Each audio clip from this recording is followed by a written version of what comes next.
बिल्कुल। सभी को नमस्ते। धन्यवाद जुड़ने के लिए। गीता पठन का हम आज का सत्र शुरू कर रहे हैं। आंखें बंद कर ले। पहले ओम का उच्चारण करेंगे और प्रार्थना करेंगे, फिर श्लोक 21, चैप्टर 14 श्लोक 21 से शुरू करेंगे। लेकिन पहले 3 बार ओम का उच्चारण, दीर्घ श्वास लेके अच्छे से पहले बैठ के, रीढ़ की हड्डी को सीधा करके, चश्मा पहने तो चश्मा उतार के। आप तो म्यूट हो गए। लंबी गहरी सांस, रीढ़ की हड्डी बिल्कुल सीधी। हम ओम का उच्चारण करेंगे।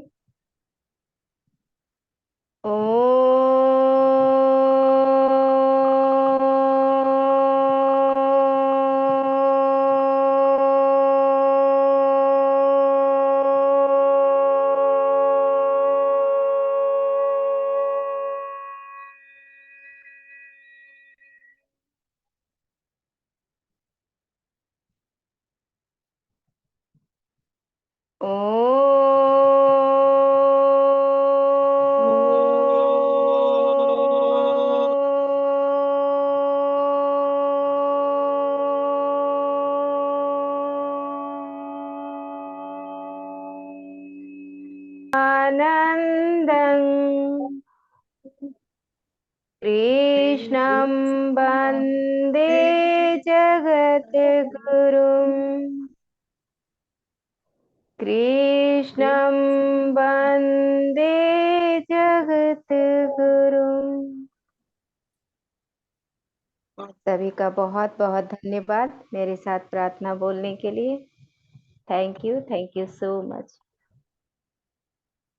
तो चलिए फ्रेंड, आज का गीता अनुपठन हम शुरू करते हैं 21वें श्लोक से।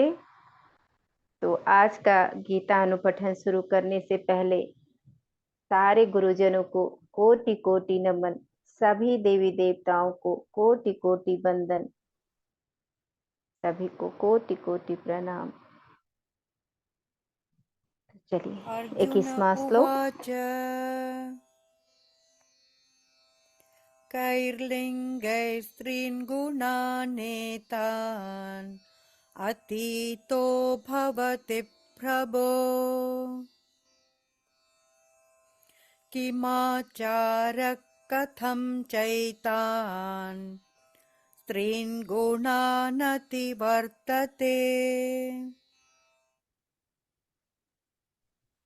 चतुर्दशोऽध्याय गुणत्रय विभाग योगः। अर्जुन उवाच कैर्लिङ्गैः स्त्रीन् गुणानेतान् अतीतो भवति प्रभो किमाचरः कथं चैतान् स्त्रीन् गुणानतिवर्तते। Thank you. Thank you ma'am, thank you. अब यहाँ पे देखिए, कह कह मतलब किन किन। लिंग, लिंग मतलब लक्षणों से। त्रीन, त्रीन मतलब तीन। गुणान, गुणान मतलब गुण। एतात मतलब इन। अतीतः मतलब अतीत। भवति मतलब होता है। किमाचारः मतलब कैसा आचरण। कथम मतलब कैसे। एतात मतलब इन। गुणान मतलब गुणों को। अति वर्तते मतलब अतिक्रमण करता है। अब इस श्लोक में यहाँ पर अर्जुन उवाच है, मतलब अर्जुन पूछ रहे हैं भगवान से। अर्जुन पूछ रहे हैं भगवान से कि इन तीनों गुणों से अतीत हुआ पुरुष, ये जो 3 गुण हमने जाना, तमोगुण, रजोगुण और सत्वगुण, इन 3 गुणों से अतीत हुआ पुरुष किन किन लक्षणों से युक्त होता है और किस प्रकार के आचरण वाला होता है। और हे प्रभु, मनुष्य किस उपाय से इन 3 गुणों से अतीत होता है। अब अर्जुन पूछ रहे हैं कि ये 3 गुण तो आपने बताया, तमोगुण, रजोगुण और सत्वगुण, यही 3 गुणों का खेल चल रहा है। तो जो ज्ञानी जन होते हैं, जो योगी जन होते हैं, वो इन 3 गुणों, तीनों लक्षणों से, ये 3 गुणों से अतीत होते हैं। तो वो पुरुष कैसे होते हैं, उनका क्या स्वभाव होता है, उनके अंदर क्या गुण होता है, कैसे कैसा वो आचरण करते हैं, वो पुरुष कैसे होते हैं, उनके बारे में अर्जुन भगवान से पूछ रहा है।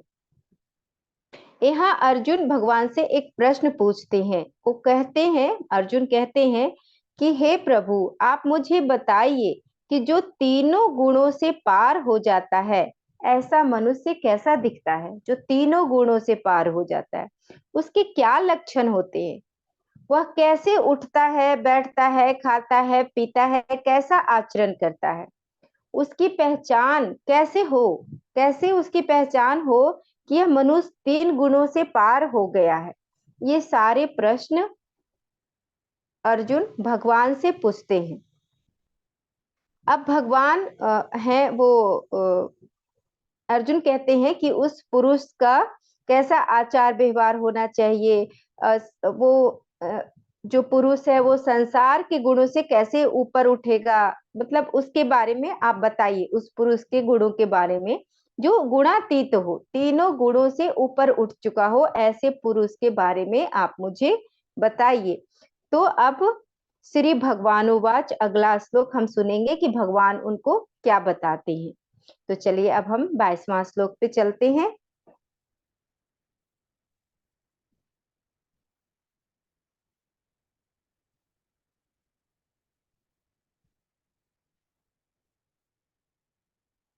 श्रीभगवानुवाच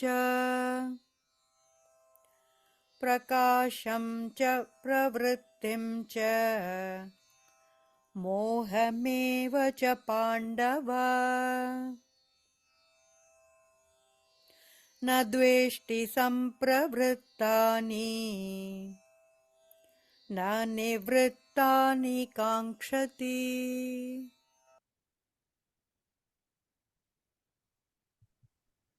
श्लोक 22 श्री भगवानुवाच प्रकाशञ्च प्रवृत्तिश्च मोहमेव च पाण्डव न द्वेष्टि सम्प्रवृत्तानि न निवृत्तानि काङ्क्षति। Thank thank you. You ma'am. Rita मैं मैम भी आप बोल लूं? बोलेंगे? मैं भी बोल लूं? Yes ma'am. हाँ हाँ हाँ बिल्कुल। श्रीभगवानुवाच प्रकाशं च प्रवृत्तिं च मोहमेव च पाण्डव न द्वेष्टि सम्प्रवृत्तानि न निवृत्तानि काङ्क्षति। Thank you. Thank you ma'am, thank you. अब देखिए यहाँ पर प्रकाशम, प्रकाशम मतलब प्रकाश, प्रवृत्ति मतलब प्रवृत्ति, क्रियाशीलता उसको प्रवृत्ति कहते हैं, क्रियाशीलता को। मोहम मतलब मोह, पांडव, पांडव मतलब हे अर्जुन, अर्जुन को बोल रहे हैं भगवान। द्वेष्टि मतलब द्वेष करता है। संप्रवृत्तानि मतलब उद्भुत। निवृत्तानि मतलब निवृत्त होने पर। कांक्षति मतलब इच्छा करता है, चाहता है। अब इसमें भगवान, श्री भगवान कहते हैं कि जो पुरुष सत्व गुण के कार्य रूप प्रकाश को, सत्व गुण का कार्य रूप प्रकाश है, तो जो पुरुष सत्व गुण के कार्य रूप प्रकाश को, रजोगुण के कार्य रूप प्रवृत्ति को, प्रवृत्ति मतलब क्रियाशीलता, रजोगुण के कार्य रूप प्रवृत्ति को, तमोगुण के कार्य रूप मोह को भी न प्रवृत्त होने पर उससे द्वेष करता है और न निवृत्त होने पर उसकी आकांक्षा करता है। अब इसको हम डिटेल में समझते हैं कि इसमें दो बातें हैं। एक यहाँ एक निवृत्ति की बात हो रही है और दूसरी प्रवृत्ति की। ये दो चीजें आ रही है, एक निवृत्ति और एक प्रवृत्ति। तो जो सत्व गुण से चित्त में चैतन्यता उठती है, अंतःकरण में जो प्रकाश आया, प्रकाश का अर्थ है, प्रकाश का मतलब ही है चैतन्यता, मतलब आलस चला गया। जब आपके भीतर प्रकाश आ जाएगा तो आलस्य चला जाएगा, चैतन्यता आ जाएगी तो आलस्य चला जाएगा। अब दूसरी बात है कि जिसका मोह चला गया, मोह चला गया तो जो तीन गुणों से पार चला गया है, यह उसकी बात हो रही है। जो तीनों गुणों से पार चला गया, जो त्रिगुणातीत है, उसकी बात हो रही है। तो सत्व गुण का कार्य है प्रकाश, प्रकाश यानी चैतन्यता। रजोगुण और तमोगुण का कार्य है मोह, क्योंकि रजोगुण और तमोगुण मोह में फंसाता है। ऐसे व्यक्ति का लक्षण यह है कि अगर वह मोह में या प्रकाश में प्रवृत्त हो तब भी उसमें कोई फर्क नहीं आएगा, तब भी उस व्यक्ति में कोई फर्क नहीं आएगा, और इससे निवृत्त हो जाए तब भी उसमें कोई फर्क नहीं आएगा। ये देखिए, ये समझने वाली बात है। जो ज्ञानी लोग होते हैं, जैसे हमें देख के लगता है अरे वो तो गृहस्थ में रहते हैं, गृहस्थ में रह करके कोई कैसे हो सकता है ज्ञानी। तो जो ज्ञानी जन होते हैं वो गृहस्थ में रहते हुए भी, वो सारा कर्म करते हुए भी उस कर्म से निर्लिप्त रहते, उसमें लिप्त नहीं होते। तो ऐसे ज्ञानी त्रिगुणातीत मनुष्य के लिए प्रवृत्ति और निवृत्ति दोनों ही खेल हो जाते हैं। मतलब वो गृहस्थ में रहते हुए भी अपना जो कर्म है उस कर्म को करते हुए भी उस कर्म में, जैसे बेटा है, पति है, पत्नी है, तो वो सारा कर्म क्रियाकलाप करते हुए भी उसमें लिप्त नहीं होते, उस मोह में नहीं फंसते, उसको सबको खेल की तरह समझते हैं और खेल खेलते हैं। अब जैसे देखिए, प्रवृत्त मतलब उसमें लिप्त होना। अब देखिए, श्री कृष्ण से बड़ा प्रवृत्त कोई नहीं है। जैसे कैसे इसको हम समझते हैं कि श्री कृष्ण थे वो निवृत्त, इनसे बड़ा निवृत्त भी कोई नहीं और प्रवृत्त भी कोई नहीं। प्रवृत्त का मतलब है उसमें घुस जाना, उसमें लग जाना। अब जैसे कृष्ण कैसे गोपियों में प्रवृत्त हो गए, गोपियों के साथ लीलाएं करते रहे, ग्वाला के साथ प्रवृत्त हो गए, रुक्मिणी और सत्यभामा में प्रवृत्त हो गए। रुक्मिणी और सत्यभामा उनकी पत्नी थी। राधा में भी प्रवृत्त हो गए।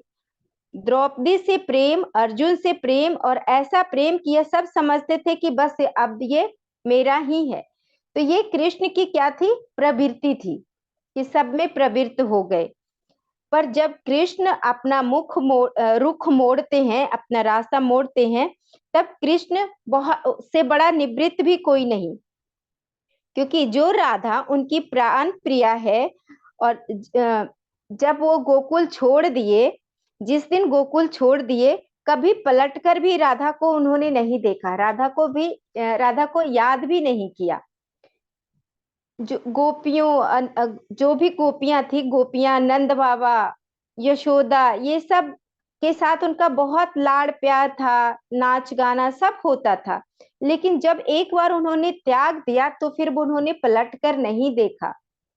और ऐसा चर्चा है कि ऐसा लोग कहते हैं कि 100 वर्ष के बाद कुरुक्षेत्र में कृष्ण की मुलाकात इन सब से हुई।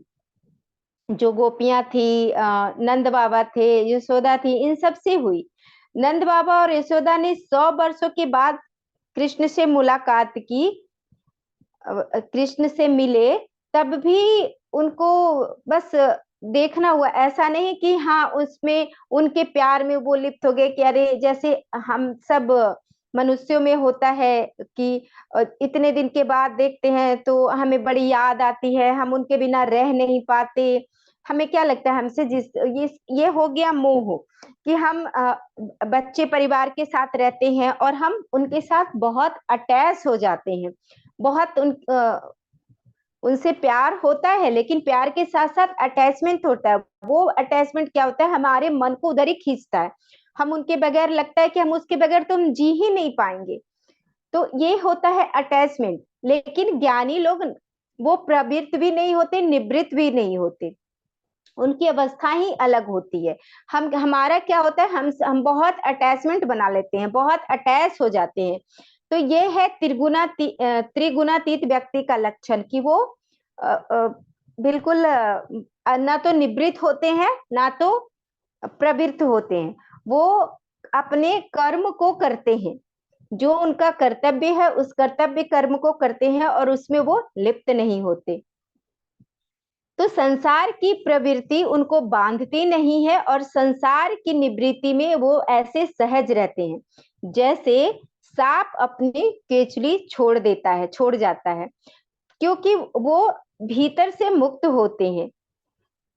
और जिसके अंदर जिसका अज्ञान का बंधन खुल गया है, जिसके अंदर ज्ञान का प्रकाश जग गया है, अंधकार का अज्ञान का बंधन खुल गया है, ऐसा मनुष्य कितने भी ऐश्वर्य में रहे तब भी वो उससे लिप्त नहीं होता।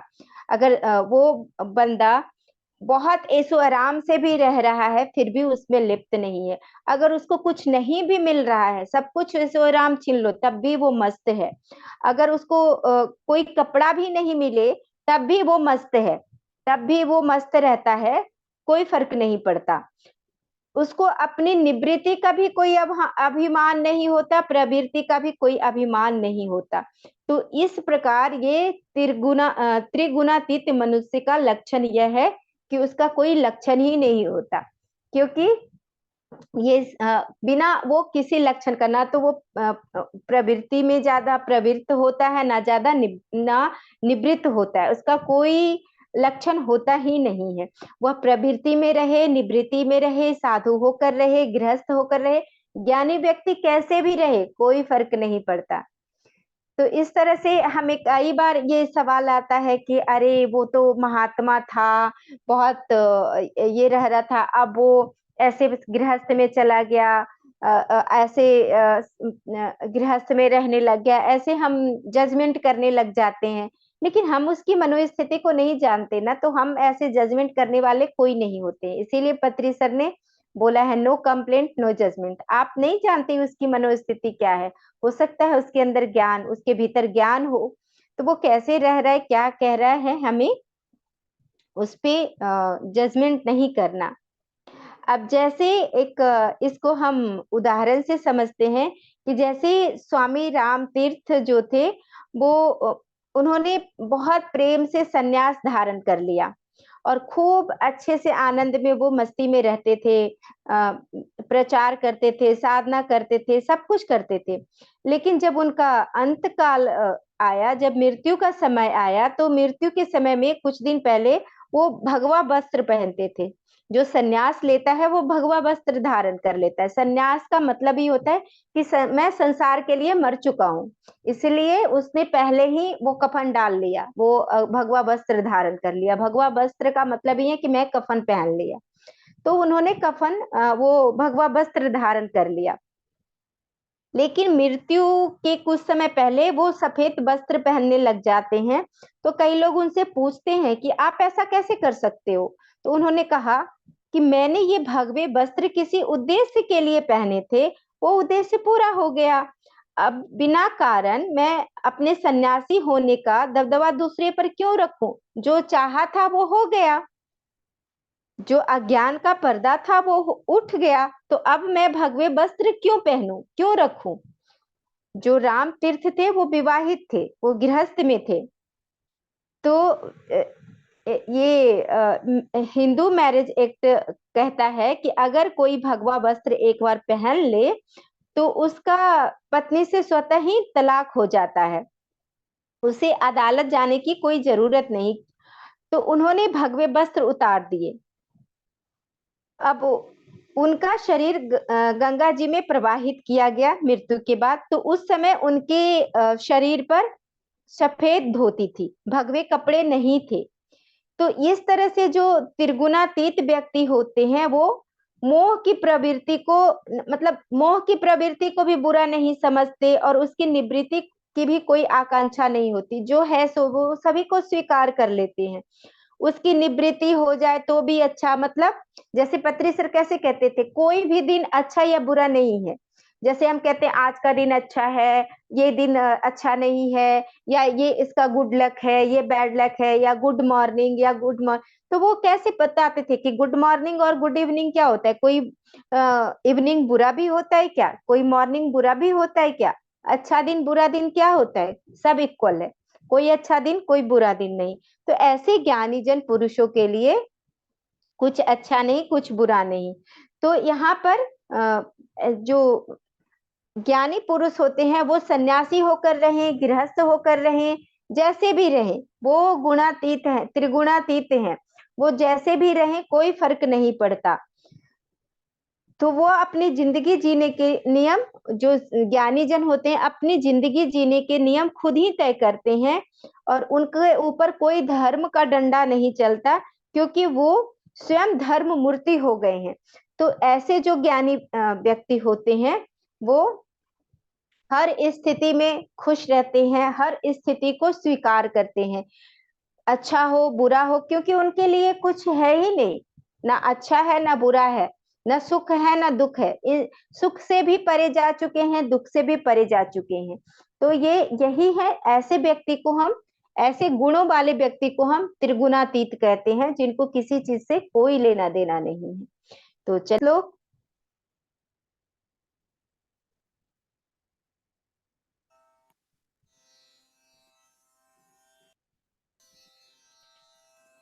उदासीनवदासीनो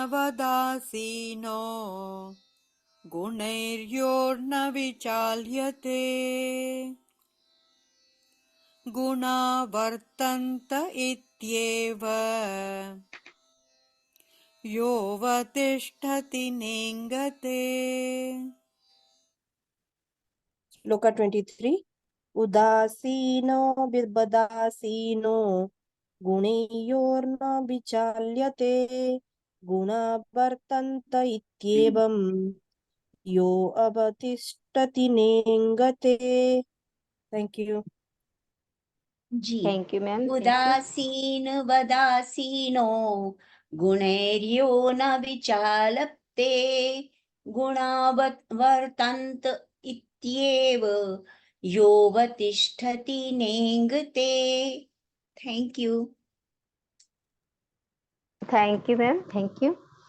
अब उदासीनवत मतलब उदासीन की भांति, आसीना मतलब स्थित, विचाल्यते मतलब विचलित होते हैं, गुणा मतलब गुण, वर्तन्ते मतलब बरत रहे हैं, इति मतलब इस प्रकार, अवस्थित अवतिष्ठति मतलब आत्मस्थ रहता है, इंगटे मतलब विचलित होता है।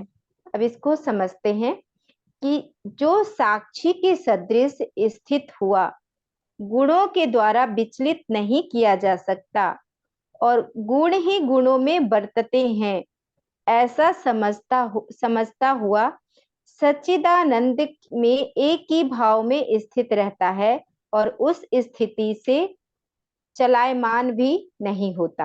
अब इसको हम विस्तृत में समझते हैं कि यह स्थिति ऐसी नहीं है कि आज आ गई और फिर चली गई। ये जो स्थिति आती है ऐसे पुरुषों में, ये ऐसा नहीं है कि आज आ गई और कल चली गई। ये स्थिति ऐसी नहीं है कि आज आपने इसको प्राप्त कर लिया और फिर से ये स्थिति उड़ के चली जाएगी। जो एक बार जग जाए, जिसमें एक बार जागरूकता आ जाती है, वह फिर सोता नहीं है। मतलब इनलाइटेंड एक बार हो गया वो व्यक्ति, तो फिर वो सोता नहीं है। जब तक जागा नहीं तब तक ही सारी साधना है। सारी साधना किसके लिए है? जागने के लिए। हम सभी सो रहे हैं तो हम जागने के लिए साधना कर रहे हैं, और एक बार जग जाएंगे तो फिर कभी सोएंगे नहीं। तो ये सारी साधना जागने के लिए है। जो एक बार जग जाता है वो कभी सोता नहीं है, क्योंकि हम लोग सो रहे हैं। कहाँ सो रहे? अज्ञानता में सो रहे हैं। अज्ञानता, हमें, हमारे अंदर अज्ञानता भरी हुई है। अज्ञानता में, माया में, मोह में हम फंसे हुए हैं। तो हम सारी साधना जो कर रहे हैं वो जगने के लिए कर रहे हैं। अब इसको हम उदाहरण से, गुरुजी एक उदाहरण से समझाते हैं। तो एक उदाहरण से हम समझते हैं कि एक बार एक मौनी बाबा घूमते घूमते भारत चीन का जो बॉर्डर था वहां तक आ गए, और चीनियों ने उन्हें जासूस समझकर पकड़ लिया, मौनी बाबा को, क्योंकि वो भारत और चीन का जो बॉर्डर था घूमते घूमते वहां आ गए। अब उससे पूछते हैं ये चीनी लोग कि तुम कौन हो? तो वो मौन है, वो मौनी बाबा है, वो मौन है, इसलिए वो कुछ बोलते नहीं है। अब चीनी सैनिकों को तो यह पता नहीं कि ये मौन व्रत में है, और उनका कास्ट मौन था। कास्ट मौन का मतलब कि वो इशारे से भी कुछ लिख कर, इशारे से भी कुछ नहीं बता सकते और लिख करके भी कुछ नहीं बोल सकते। इसको कास्ट मौन कहते हैं। तो सैनिकों ने पूछा कि कौन हो, तो वो कुछ भी नहीं बोले। तो सैनिकों ने क्या किया, उनको गोली मार दी। जैसे ही गोली लगी वो बोलते हैं शिवोहम। सैनिकों को कुछ समझ नहीं आई, लेकिन दूर से एक अन्य महात्मा ये सब खेल देख रहे थे। लेकिन जब तक वो वहां पहुंचते और उन्हें बताते कि ये एक योगी हैं, एक फकीर हैं, अपनी मस्ती में वो इधर आ गए हैं, उनको भारत की सीमा और चीन की सीमा से कोई लेना देना नहीं, तब तक तो ये काम हो चुका था। उनको तो गोली लग चुकी थी, मृत्यु सामने खड़ी है, गोली छाती में लगी है। तब भी ये नहीं बोलते कि हाय गोली लग गई। तब उनके मुंह से क्या आवाज निकलती है, तब वो बोलते हैं शिवोहम शिवोहम शिवोहम निकलता है उनके मुंह से। तो जो एक बार निश्चय बना लिया वह निश्चय फिर जाता नहीं है। जो एक बार बोध कर लिया अहम ब्रह्मास्मि का, वो निश्चय जाता नहीं है। जो एक बार जग जाता है वो फिर सोता नहीं है। इस स्थिति से वह कभी गिरता नहीं है। इसी तरह कई बार हम लोग सुनते हैं कि ये व्यक्ति पहले बहुत बड़ा योगी था, अब तो ये योग भ्रष्ट हो गया, पहले महात्मा था, अब ये साधु साधु नहीं रहा। तो वो क्योंकि हम उसके अंतः स्थिति को नहीं जानते, अंदर की परिस्थिति को नहीं जानते, और हम ऐसे ही जजमेंट करने लगते हैं कि वो अपने साधु वेश को उतार दिया है और वो विवाह करके अब तो वो गृहस्थ में जीने लगा, वो तो बड़ा पापी हो गया, ऐसे हम बोलने लग जाते हैं। लेकिन हम ये नहीं समझते कि वह व्यक्ति इन सामाजिक नियमों से ऊपर उठ गया है। देखिए सामाजिक नियम क्या है, संन्यास भी एक सामाजिक नियम है, क्योंकि ब्रह्मचर्य, गृहस्थ, वानप्रस्थ और संन्यास, इन 4 आश्रमों की व्यवस्था हिंदुओं में है। ये हम सभी जानते हैं कि हिंदुओं में 4 तरह की व्यवस्था है, ब्रह्मचर्य, गृहस्थाश्रम, वानप्रस्थ और संन्यास।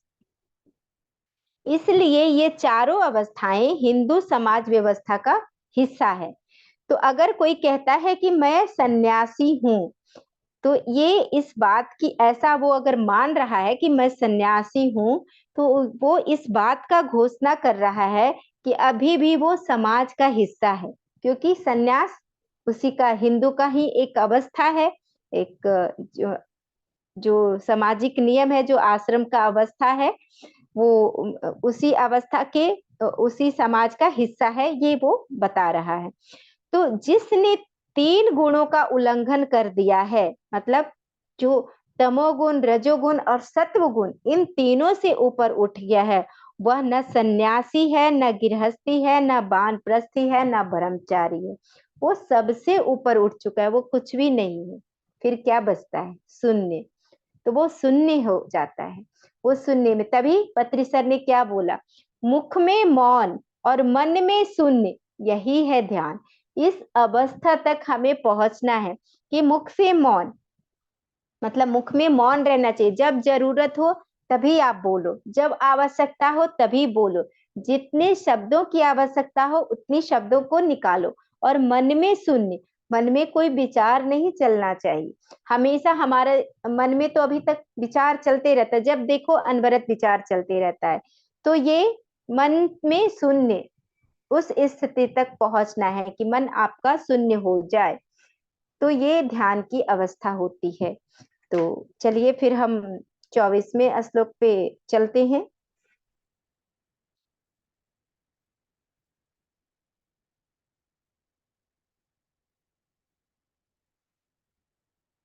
चौबीसवां श्लोक। समदुःखसुखस्वस्थः समलोष्टाश्मकाञ्चनः तुल्यप्रिया प्रियो धीरः तुल्यनिन्दात्मसंस्तुतिः। श्लोक 24। समः दुःख सुख स्वस्थः समलोष्टाश्म काञ्चनः तुल्यप्रिया प्रियो धीर तुल्यनिन्दात्म संस्तुतिः। Thank you. Thank you ma'am, thank you.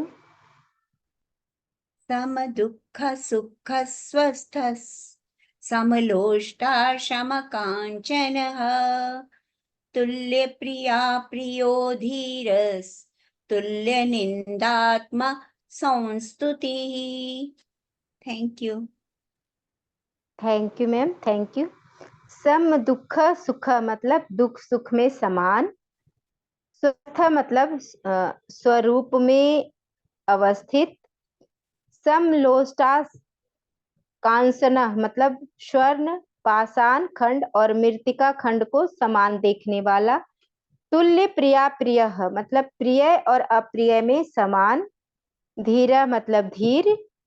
तुल्य निंदा समस्तुति मतलब निंदा और स्तुति में एक समान रहने वाला।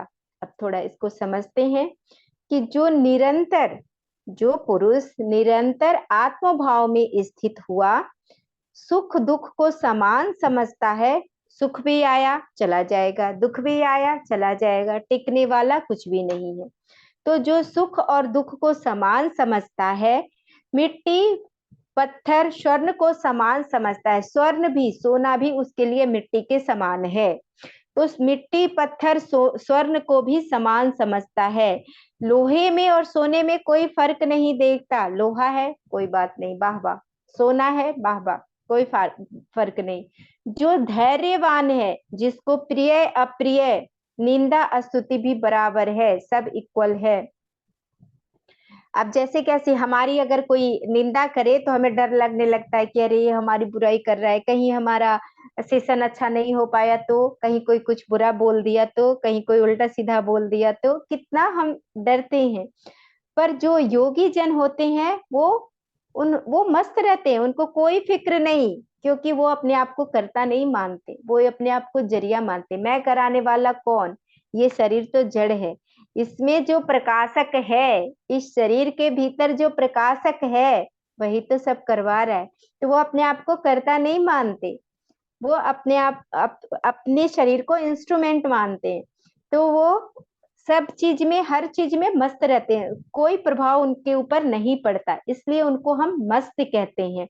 जो मस्त नहीं होते उनको बहुत फिक्र होती है कि दुनिया क्या कहेगी, अरे इसने ऐसे बोल दिया, अरे उसने ये क्या कह दिया, उसने क्या कर दिया। ये सब जो दुनियावी लोग हैं वही कहते हैं। उनको यह भी फिक्र होती है कि कहीं कोई बुरी बात न कह दे, कहीं सब अच्छी बातें ही कहे। उनको बहुत फिक्र लगी, जो दुनियावी लोग होते हैं उनको बहुत फिक्र लगी रहती है, कहीं दुख ना आ जाए, सुखी बनी रहे, हमेशा सुखी रहे। तो दुख और सुख तो आनी जानी है, ना तो दुख टिकने वाला। मेरे गुरुजी हमेशा कहा करते थे कि ना तो दुख टिकेगा ना सुख टिकेगा, दोनों नहीं टिकेगा, दोनों चला जाएगा। सुख आया है तो समझ लो ये भी जाएगा, दुख आया है तो ये भी जाएगा, कोई पल टिकने वाला नहीं है। तो इसलिए सब में, दुख में भी सम रहो, सुख में भी सम रहो, सम भाव से दोनों स्थिति को देखते रहो कि ये नहीं टिकने वाला, ये भी चला जाएगा। तो ये सब कामनाएं रजोगुणी चित्त वाले व्यक्ति की इच्छाएं हैं। धीर पुरुष जिसने रजोगुण तमोगुण सत्वगुण का उल्लंघन किया है, जो स्वयं को दृष्टा और साक्षी जाना है और उसमें स्थिति पाई है, उसके लिए कोई फर्क नहीं पड़ता, कोई भेद नहीं होता, क्योंकि वो गुणातीत हैं, इन तीनों गुणों से ऊपर जा चुके हैं। उनके लिए कोई फर्क नहीं पड़ता, चाहे दुख आए चाहे सुख आए, उनको कोई अच्छा कहे उनको कोई बुरा कहे, कोई फर्क नहीं पड़ता। उनको कोई गाली दे, उनको कुछ भी कोई बोले, उनके ऊपर कोई फर्क ही नहीं पड़ता, क्योंकि वो गुणातीत है, इन तीनों से, इन चीजों से वो ऊपर निकल चुके हैं, वो आत्मज्ञानी है। किसी चीज का उनके पास अभिमान नहीं होता, क्योंकि उनके अंदर कर्तापन नहीं होता। वो अपने आप को ये नहीं अपने आप को कर्ता मानते ही नहीं कि मैं करने वाला हूं। वो तो सब, उनमें और परमात्मा में कोई भेद ही नहीं रह जाता। तो वो ऐसे ज्ञानी पुरुष परमात्मा के समरूप क्या परमात्मा ही हो जाते हैं, क्योंकि परमात्मा तो एक ही है। तो वो ऐसे ज्ञानी पुरुष परमात्मा हो जाते हैं। वो ऐसे इन्होंने, भगवान कृष्ण ने जो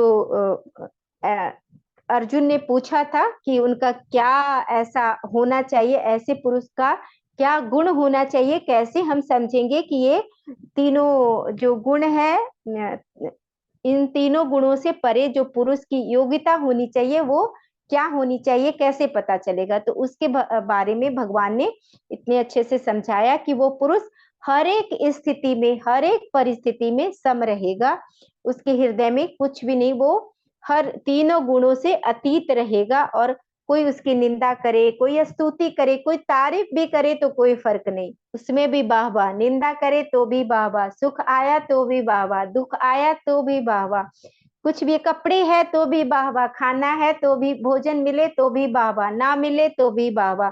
तो ऐसा व्यक्ति त्रिगुणातीत है, जो हर स्थिति में जो संसार का, क्योंकि वो जानता है कि ये संसार कल्पित है, ये संसार है ही नहीं, तो वो इन सब चीजों से उनके परे हो जाते हैं, उनके भीतर ज्ञान का प्रकाश जग जाता है और वो जगे हुए व्यक्ति होते हैं, अवेकन व्यक्ति होते हैं। तो जगे हुए व्यक्ति वो कभी अब सोएंगे नहीं। तो वो ऐसे जगा हुआ व्यक्ति कुछ भी करे, कितना भी ऐश्वर्य में रहे, वो उनसे लिप्त नहीं होगा। वो कुछ भी ना करे तब भी उसके ऊपर कोई फर्क नहीं पड़ेगा। तो ऐसे जगे हुए व्यक्ति अगर ऐश्वर्य भी कर रहा है, कुछ पूरे धन को भोग भी रहा है, तो वो उससे लिप्त नहीं है, वो अंदर से डिटैच है उन सब चीजों से। परिवार में रह रहा है, गृहस्थ में रह रहा है, तब भी वो डिटैच है उन सब से, क्योंकि भीतर से वो डिटैच है। तो अब यहीं पे अपनी वाणी को मैं विराम देती हूँ। आप लोगों ने इतने प्रेम पूर्वक, इतने धैर्य के साथ मुझे सुना, इसके लिए बहुत बहुत धन्यवाद। Thank you so much, thank you. Thank you ma'am, बहुत बहुत धन्यवाद, बहुत बहुत धन्यवाद। यस हम प्रार्थना ले लेते हैं, फिर कुछ यस, चलिए किसी को- हम प्रार्थना लेते हैं। हाँ हाँ, अनुराधा जी बोलिए। फिर किसी को कुछ कहना हो तो फिर वो बोल सकता है। तो आखिरी वाली जो प्रेयर है हम बोल देते हैं। सभी लोग अपना हाथ जोड़ लें। पढ़ेंगे योगे योगी सम सच्चिदानंदं वासुदेवं देवं व्रज प्रियं धर्म धर्म संस्थापकं वीरं कृष्णं वन्दे जगद्गुरुं कृष्णं वन्दे जगद्गुरुं। सभी का बहुत बहुत धन्यवाद प्रार्थना साथ में बोलने के लिए। Thank you so much. आपका भी अर्चना जी बहुत मन से धन्यवाद कि आप हमें हर एक श्लोक, हर एक पाठ इतनी डिटेल में बता रही हैं कहानियों के साथ और एग्जाम्पल स्टोरीज। कुछ कुछ कहानियां तो सुनी भी नहीं होती हैं, तो उनसे भी प्रेरणा मिलती है। और आज का तो बिल्कुल ही एक अलग, मतलब अलग तो नहीं कहेंगे, बट अलग तरीके से मैंने सुना आज का जो पाठ था। बहुत बहुत धन्यवाद, बहुत धन्यवाद। Thank you Archana ji, thank you Thank so you. Much. Thank you, बहुत Thank you. अच्छा एक्सप्लेन किया आपने। बहुत अच्छा। Thank you Rita ma'am, Madhulin ji, thank thank you you so much. सबको थैंक यू मच मैम। कल बहुत मिलते अच्छा, हैं। बहुत सुंदर। आखिरी के 3 श्लोक इस पाठ के हम कल करेंगे, कल मिलेंगे। बहुत बहुत धन्यवाद सभी।